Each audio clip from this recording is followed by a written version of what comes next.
I'm being joined in by Kirk Lubimov, a political commentator, and Professor Andrew Latham, author and commentator, both joining us live from Canada. And a very good evening to you from here, a very good morning there. I would want to begin with Kirk. I saw a post by you in which you have mentioned about these federal investigators taking down this huge, very large, sophisticated lab that was producing stuff like fentanyl, etc. What's your sense, Kirk? Do you think this happened on the watch? How could this happen? This huge scale of drugs-related activity and nobody noticing it? Yeah, it's. I mean, that's the million-dollar question, or a life-saving question for Canada. We have a serious issues here, and it's. If we just step back a little bit, this is one of only a few drug busts happened just this week that has ties to crossing over our border. We had a drug shipment that was stopped at the border in Ontario with in a grapes containers. We had just a family with a 61-year-old grandma arrested with drugs and weapon smuggling charges. And this drug bust is just an incredible example of how easy it is to bring stuff over the border and the size of operations that we have in Canada.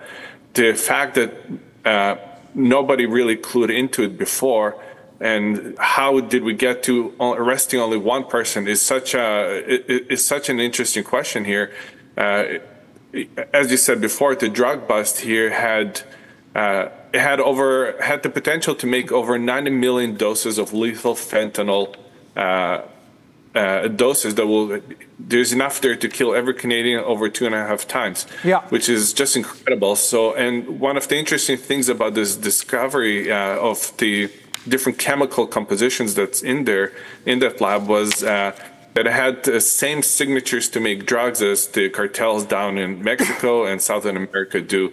So it's an obviously international drug ring that has connections to right down into the drug cartel. And, so the question is here, what is actually happening here? We know we have a broken border system. We know it's easy to get stuff into Canada. A third of our trucking industry is black market now. People at the shipping yards have been raising the alarm of how easy it is to operate. We even have record amounts of stolen cars moving in and out of Canada. So we have really serious broken infrastructure and defense system within Canada that's making drugs and weapon smuggling very lucrative. We need to point out that part of this drug bust was also 89 handguns and machine guns that were caught as well, and explosives. So it's extremely alarming to what is happening here. Kirk, do we have any more details of who this main suspect, Gaganpreet Randhawa, is? He's in custody. He's been in custody for about a week now, or at least a few days. Do we have any more details whether there are any crime syndicate connections for this main suspect? We don't have too much any other hard evidence.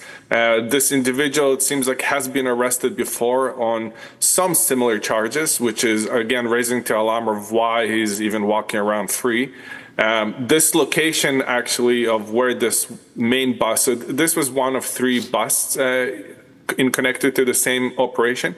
And this main bust where most of the drugs were, and weapons and everything, in this exact same location about 10 years ago, before, it was an illegal weed operation there as well, before they legalized it in Canada. So the location was really well known to everyone. Yeah, I mean, and Kirk, after going through your post, I also looked for and found some reports on this particular operation by your federal investigators. And interesting that it's not just drugs.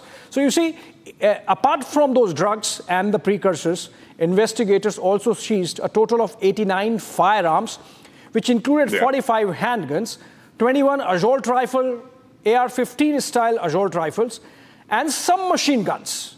Imagine. And many of which were loaded and ready for use. These are Canadian media reports. I mean, this is huge, and this is a serious law enforcement issue. There is a reason why I'm delving in detail into this, because Some of the crimes that have taken place in Canada, Kirk, and you know what I'm talking about, have been attributed to crime syndicates in India and to someone who's actually incarcerated in prison, who's in jail, who can't talk to people. I mean, what's really happening in Canada? Yeah. Again, I just want to emphasize there was also explosive found there. So the situation is extremely alarming.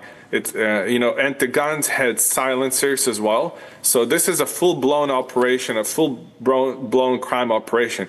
Listen, India has been warning us of what's happening, or the people who were brought into Canada.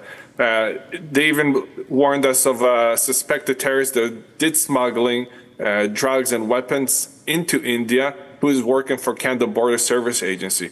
So we have some serious holes to plug, it's extremely alarming. There's no way this amount of drugs, money, chemicals, weapons can come into Canada without someone working in cahoots with the organization. It's hard to think otherwise. So we have a full-blown organizations here across Canada, and India has been warning us. They've been pointing out the people, and we need to start taking that seriously and working with our partners instead of blaming someone else for it.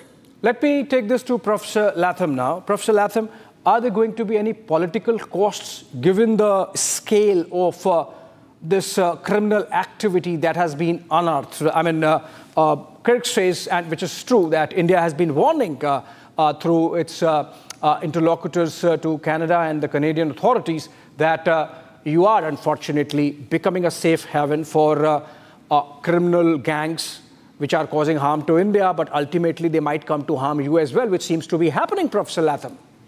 Yes, yes. Well, there's a parallel to Occam's razor, which is called Hanlon's razor. Never ascribe to evil what can be explained by sheer and utter incompetence. And I think that's largely what's going on in Canada at the moment, not just in respect of border security, which has failed in a dramatic way. But Canada, in some ways, is facing so many crises in terms of productivity, in terms of crime and education and access to health care, that I think this particular issue is of a piece with a broader failure of the Canadian state, which, though, it has to be said, is amplified by the Justin Trudeau government, which is not inclined these days to listen to the Indian government when it advises about this drug gang or this connection to the cartel, because it is obsessed for some legitimate reasons having to do with freedom of speech in Canada, but also electoral reasons that the Liberal Party is beholden to various diasporic communities, one of which is the Punjabi, the Sikh community, especially around Vancouver and in my hometown, Toronto, and is therefore inclined to turn a blind eye to some of these activities because they don't want to alienate those constituencies. So I think it's a both-and situation. On the one hand, sheer and utter and growing incompetence and state failure, if I can put it that way. Right. And on the other hand, there's an electoral dimension to it as well. Yeah, continue, Professor Latham. Just adding to my thoughts to what you're saying. Forget about Indian diaspora for a while. Forget about just the liberal core constituency for a while. Does the larger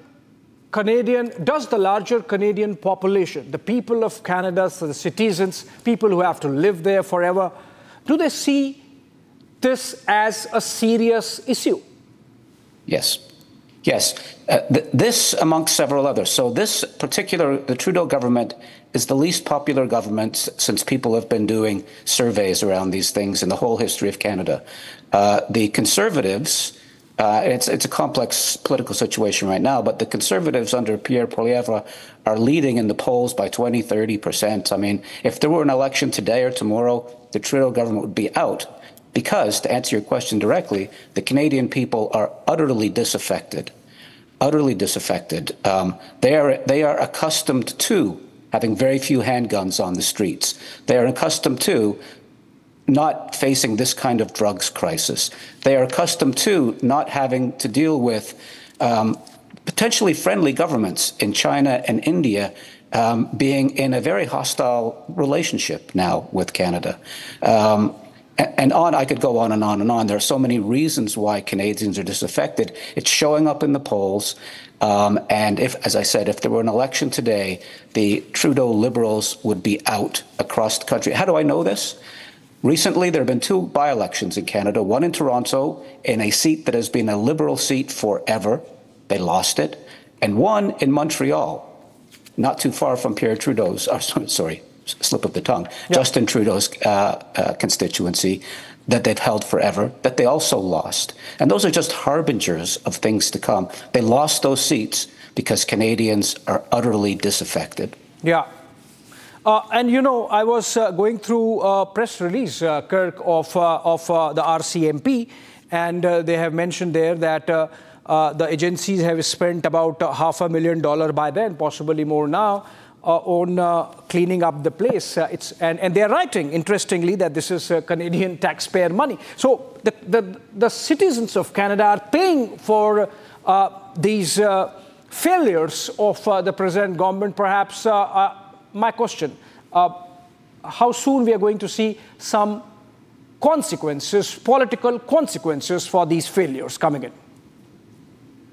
Yeah, this is an interesting question because British Columbia, where this drug bust happened, just had an election, and provincially they just voted in a government that probably is the weakest, least caring for crime, which is the David Eby NDP government. So it seems to be that there is still tolerance for living in such society, which is really a mind-boggling situation in British Columbia, considering overdose is rampant. It's the #1 killer of people. Drugs is the #1 killer of people below the age of 40, even below the age of 55.